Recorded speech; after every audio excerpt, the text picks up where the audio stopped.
Okay pa? Panis na sa ulam. Sa ulam? Wala na. Hugasan Initan ko. na, wag na. Panis na to. Ay, sayang. Baka pwede pa yung igisa mamaya. Yun na nga, panis na. Oh no. Dapat pala binasa ko. Ganon. Hindi yan Next initan time. kasi kapag nainitan kasi yan, tapos nakuha na. O sige, vlog guys.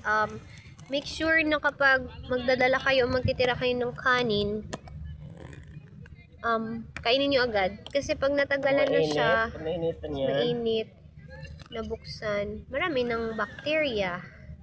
Pero ang alam ko guys, pwede pa itong gamitin.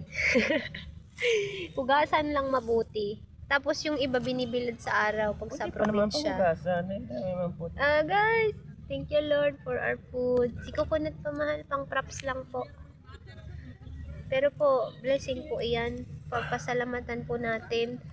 Kasi grabe po yung sinakripisyo para lang makarating dito sa lugar na to.